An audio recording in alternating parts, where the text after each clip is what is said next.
The air tastes wrong tonight. It clings to my tongue like damp stone, heavy and strange.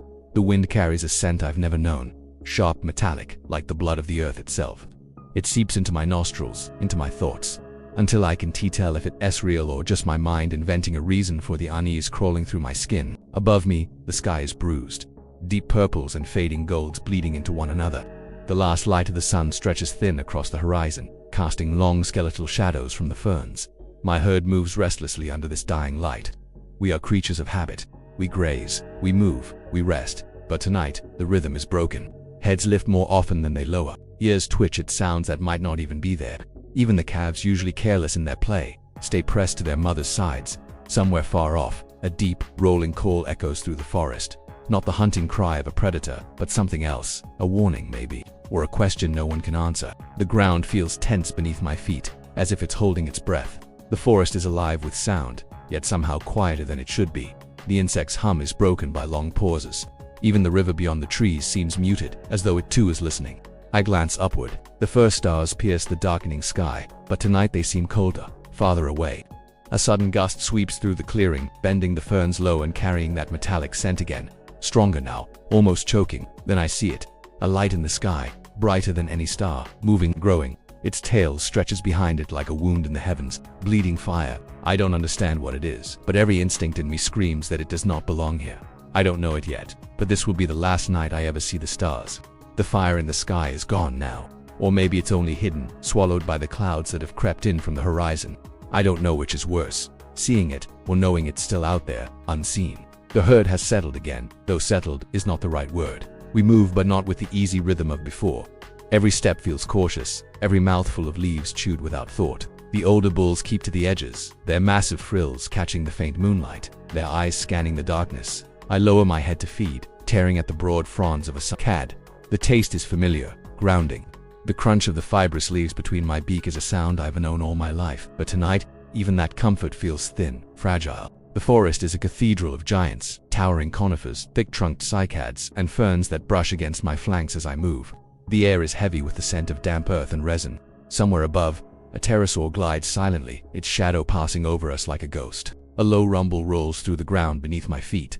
It's faint, almost like the distant call of thunder, but the sky is clear. I pause, listening. The calves don't notice, but the mothers do. Their tails flick, their eyes dart. Then the sound fades, and the forest exhales again. We pass a clearing where the moonlight spills silver across the grass. Insects rise in shimmering clouds, their wings catching the light. For a moment, it's beautiful, the kind of beauty that makes you forget the unease in your bones. I watch one of the calves chase the glowing swarm, snapping at them with its beak. Its mother lets it play, but her gaze never leaves the tree line. Somewhere in the distance, a predator calls. A long, low bellow that vibrates in my chest. It's not close, but it's enough to make the herd tighten its formation. We've faced predators before. We know how to stand together, horns forward, flanks overlapping. But tonight, the sound feels different. Not a hunt, not hunger, something else. The night deepens. The stars are bright now, scattered like shards of ice across the black sky. I find myself staring at them, wondering if they've always looked this sharp, this cold. My breath fogs faintly in the cooling air. We move toward the river. The water is low this season, its surface broken by smooth stones. I lower my head to drink, the cold biting at my tongue. The reflection of the moon ripples with each sip, breaking into fragments. A sudden splash startles me. A fish leaping, or maybe something else. I lift my head, droplets falling from my beak, and scan the far bank. Nothing moves. The forest there is still, but the stillness feels deliberate. The bulls grunt softly to one another, a language of reassurance and warning. I understand the tone, if not the exact meaning. Asterisk, stay close. Stay ready. Asterisk, the calves are herded toward the center as we move back into the trees. The ground here is soft, layered with centuries of fallen leaves. Each step releases the scent of decay and growth, life feeding on death. I pause to scratch my flank against the rough bark of a tree. The texture is comforting, the scrape of it grounding me in the moment. But even as I do, my ears catch something, a faint high-pitched whine, so soft I almost miss it. It's not an insect, it's not the wind, it's something else. The sound fades, replaced by the distant crack of a branch. The herd freezes. Every head turns toward the noise. Silence follows, thick and heavy. Then, slowly, we move again. The forest feels smaller tonight, as if the trees are leaning in, listening. The air is cooler now, but the metallic temps from earlier still lingers, faint but persistent. I can't shake it. It's in the back of my throat and my thoughts. We find a resting place, a wide patch of ground sheltered by tall sand. The calves lie down first, their sides rising and falling in quick, shallow breaths. The mothers settle beside them, their bodies forming a wall of flesh and horn. The bulls remain standing, their silhouettes dark against the starlit sky. I lower myself to the ground, folding my legs beneath me. The earth is cool, the scent of crushed ferns rising around me. My eyes grow heavy, but sleep does not come easily. Every sound feels sharper, every shadow deeper. Somewhere far away, the ground rumbles again. I tell myself it's nothing, just the earth shifting, as it always has. But deep down I know better. The night is no longer quiet. It begins as a low hum, so faint I think it's in my head.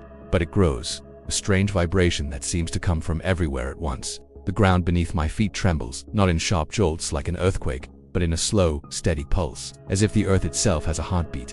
The herd stirs, heads lift, ears swivel. The calves press closer to their mothers, their small bodies trembling. The bulls grunt warnings, their tails lashing the air. I glance upward. The stars are still there, but something is wrong. One of them is moving. At first it's just a speck, brighter than the rest, sliding across the black sky. But it grows, and as it grows, it changes. White light turns to gold, gold to orange, orange to a deep, furious red. A tail of fire stretches behind it, long and ragged, like the sky itself has been torn open and is bleeding. The hum becomes a roar, not like thunder.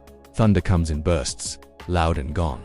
This is constant, rising, pressing against my ears until I want to shake my head to make it stop. The herd begins to move, not in the calm, grazing drift of before, but in a restless, circling shuffle. We don't know where to go. There is no predator to face, no storm to shelter from. The danger is above us, and it is getting closer. The light in the sky grows so bright it casts shadows on the ground. I can see the outlines of the ferns, the curve of my herdmates' horns, the glint in their eyes. The forest is bathed in an eerie, flickering glow, not the warm gold of the sun, but a harsh, angry light that makes every shape look sharp and strange. A sudden crack splits the air, a sound so loud it feels like it tears through my chest. The calves cry out, birds explode from the treetops in a frenzy, their wings flashing in the firelight. Somewhere far off, a predator screams, not in challenge, but in terror. The bulls bellow, herding us toward the river. Instinct drives us. Water means safety, or at least the illusion of it. My legs pound the ground, muscles burning as we run. The forest blurs around me, shadows and light flashing in dizzying patterns. The roar above deepens, a sound so massive it feels like it's inside my skull. The air grows hotter with every step. I can smell it now. Not just the metallic temps from before, but something sharper, acrid like stone turned to smoke. We burst from the trees into the open riverbank. The water glitters under the burning sky, reflecting the fire above. The herd splashes in, the cold biting at my legs. I lower my head to drink, but the water tastes wrong, bitter, as if the sky's poison has already seeped into it. I lift my head and look up. The fire in the sky is no longer a distant streak. It's huge now, filling the heavens, its tail stretching far beyond sight. Pieces break away from it, smaller streaks of light that arc downward, vanishing behind the horizon. One of them doesn't vanish. It falls closer, growing brighter, until it slams into the forest beyond the far bank. The impact is blinding. A flash of white so intense it erases the world for a heartbeat. Then comes the sound, a deep, concussive boom that rattles my bones. The ground heaves beneath me, water sloshing violently against my sides. A wall of heat rolls over us, searing my skin. The trees on the far bank ignite instantly, flames racing up their trunks, leaping from branch to branch. The night is gone, replaced by a world of fire and shadow. The herd panics. Some try to flee back into the forest, others push deeper into the river. The bulls bellow, trying to hold us together, but the order is breaking. I feel the press of bodies against me, the splash of water, the sting of ash in my eyes. Above it all, the fire in the sky keeps coming. The roar is deafening now. The air is so hot it hurts to breathe. The metallic taste is stronger than ever, coating my tongue, my throat. My heart hammers in my chest, each beat a desperate command. Run, run, run, but there is nowhere to run. The sky is falling. The roar above is no longer a sound, it's a living thing. It presses against my skull, rattles my ribs, makes the ground beneath me feel like it's trying to shake me off. The fire in the sky is so bright now that the shadows it casts are sharper than daylight, every fern and frill outlined in a harsh flickering glow. And then, it happens. A light erupts on the horizon. Not the warm gold of the sun, but a white so pure and violent it burns my eyes. For a heartbeat, the world is erased. There is no forest, no river, no herd, only light. The sound comes next. It's not a crack or a boom, it's a wall. A wall of noise so massive it slams into me like a physical blow, knocking the air from my lungs. The ground heaves upward, throwing me off my feet. I crash into the shallows of the river, water closing over my head. I thrash, panic flooding me, and break the surface gasping. The air is thick with dust and heat. My ears ring so loudly I can't hear the cries of my herd, though I can see their mouths open, their bodies thrashing in terror. The far bank of the river is gone. Where there were trees moments ago, there is now a wall of fire, twisting and writhing as it devours everything in its path. The heat is unbearable, searing my skin even from here. The water around me ripples violently, waves slapping against my sides. The sky is no longer black. It's a churning, boiling mass of orange and red, streaked with black smoke. Pieces of the sky itself seem to be falling. Smaller fragments of fire raining down, hissing as they strike the river or exploding into the forest with bursts of flame. The ground shakes again, harder this time. I stagger, my legs trembling. Somewhere behind me a massive tree topples into the water, sending a wave crashing over me. I choke, spitting out the bitter, ash-tainted water. The bulls are trying to rally the herd, but the order is gone.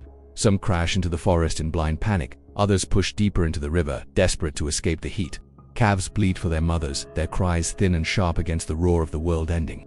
I turn toward the source of the light and see it. Beyond the wall of fire, beyond the smoke, a column of earth and flame is rising into the sky, so tall it seems to pierce the stars. It twists upward, a monstrous pillar crowned with a mushroom of fire and ash. The sight freezes me where I stand. The air changes. It's not just hot now, it's heavy, pressing down on me, making every breath a struggle. The metallic taste is stronger than ever, coating my tongue, my throat, my lungs. My chest burns with each inhale. A shockwave hits. It's like being struck by an invisible giant. The force slams into me, driving me backward through the water.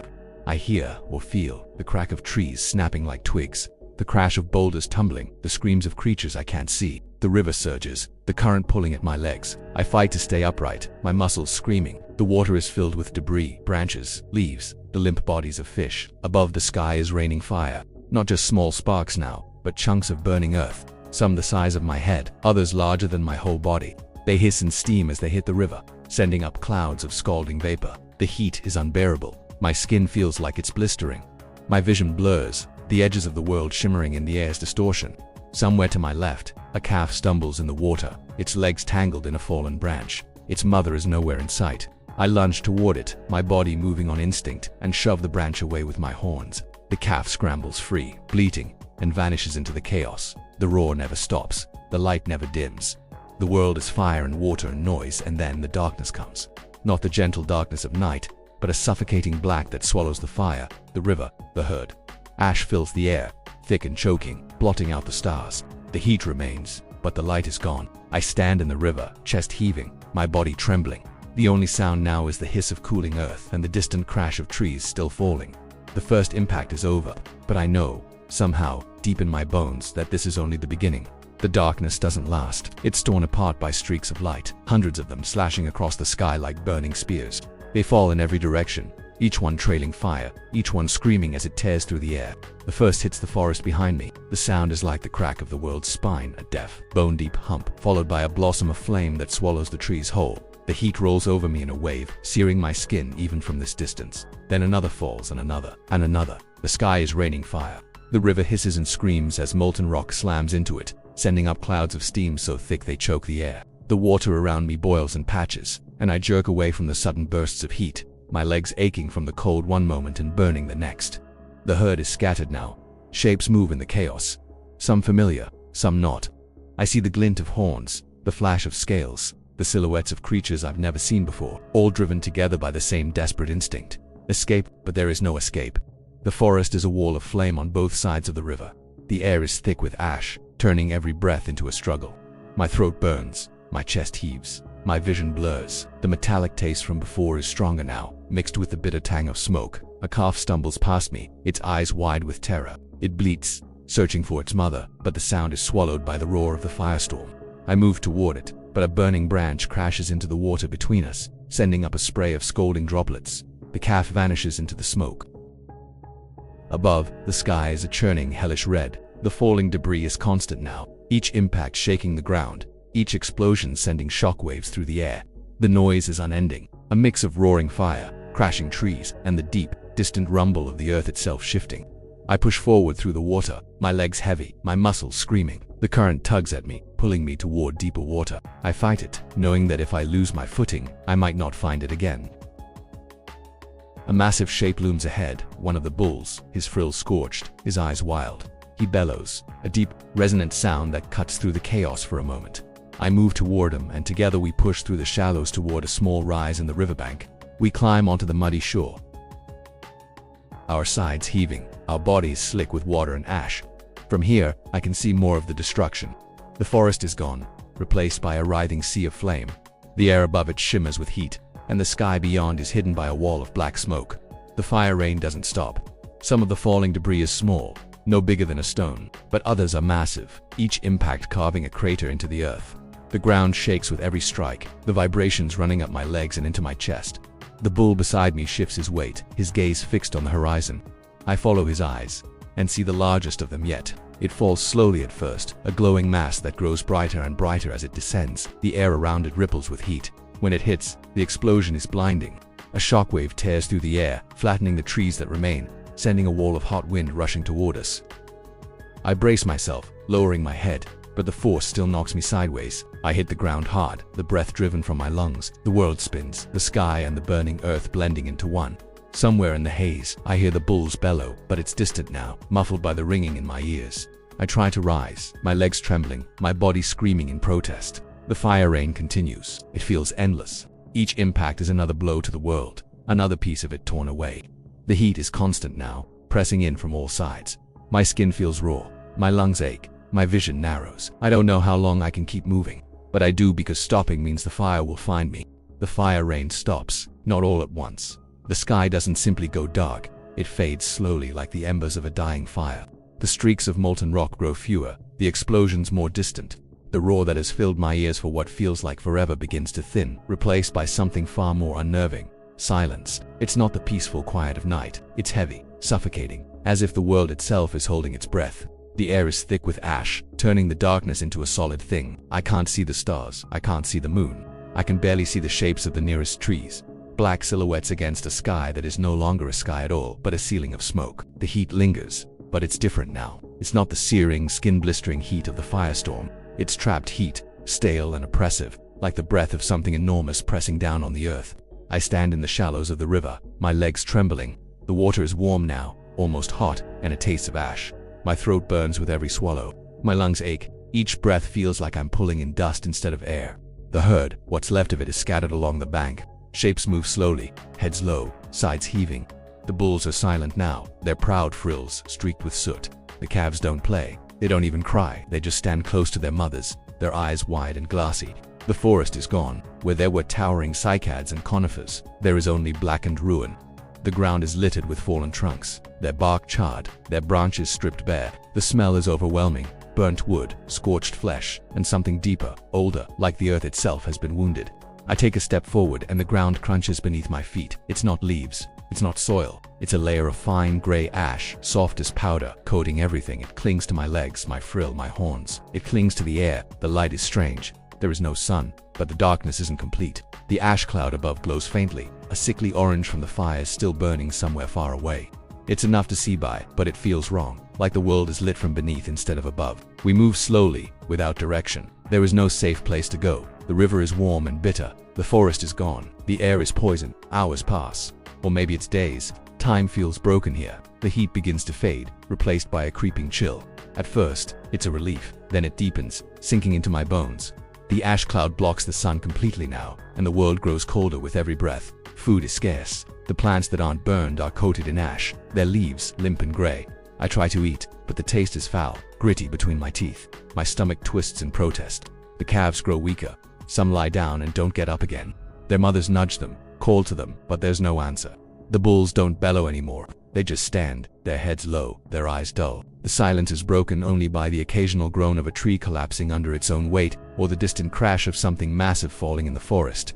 Each sound echoes too loudly in the stillness, a reminder that the world is still shifting, still breaking.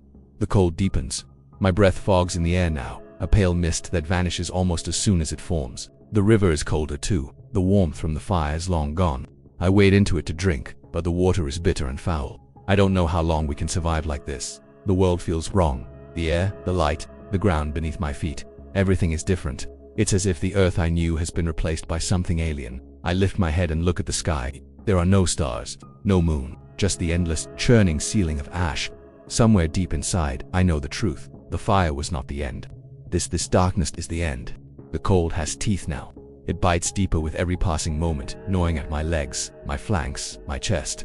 The warmth of the firestorm is a memory, replaced by a chill that seeps into my bones and will not leave. The ash still falls. It drifts from the sky in slow, endless spirals, coating my back, my horns, my frill. It gathers in the folds of my skin, in the corners of my eyes, in the shallow breaths I take. Each inhale is a struggle, the air thick and dry, scratching my throat like sand. The herd is gone. Some wandered into the darkness and never returned. Others lie still, their bodies half buried in the gray powder. I do not call for them, my voice would only vanish into the silence. I move slowly now. Each step feels heavier than the last, my legs trembling under my own weight. The ground is uneven, hidden beneath the ash, and more than once I stumble. My muscles ache, my joints stiffen in the cold. The forest, what remains of it, is a graveyard. Blackened trunks stand like the bones of giants, their branches stripped bare. The wind moves through them with a hollow sound, like breath through an empty skull. I find a patch of ferns, their leaves limp and gray. I lower my head and tear at them, but they crumble in my mouth, tasteless and dry. I swallow anyway, but it does nothing to ease the hollow ache in my belly. The sky is a ceiling of ash, unbroken, unmoving. I have not seen the sun in I do not know how long. Time has no meaning here. The days and nights are the same, cold, dark and silent. I stop beside a fallen tree, its trunk split and charred. I lean against it, my body sagging with exhaustion. My breath comes in shallow bursts, each one a cloud of pale mist that vanishes almost as soon as it forms. Memories come unbidden, the warm light of the sun filtering through the ferns, the low, steady grunts of the herd as we graze together, the calves chasing insects in the tall grass, the scent of rain on the wind. It feels like another life. A sound breaks the silence, faint, almost imagined. I lift my head, ears straining. It's a low, wavering call, far away. For a moment, hope stirs in my chest. I take a step toward it, then another. But the sound fades, swallowed by the endless stillness. I stand there for a long time, listening to nothing. The cold deepens, my legs tremble, my vision blurs. The edges of the world grow soft, the shapes of the trees and rocks melting into the gray. My breaths are shallow now, each one a little harder to take than the last. I lower myself to the ground. The ash is soft beneath me, almost warm compared to the air. I fold my legs beneath me, my head resting low. My eyes close, but I do not sleep. Somewhere above the ash I imagine the stars still shine. I picture them as they were on that last night, sharp, bright, eternal. I wonder if they will remember us. My breaths grow slower. The cold is not biting anymore. It's gentle now, wrapping around me like a blanket. The ache in my legs fades. The tightness in my chest loosens. I think of the herd. I think of the forest. I think of the sun. And then, I think of nothing at all.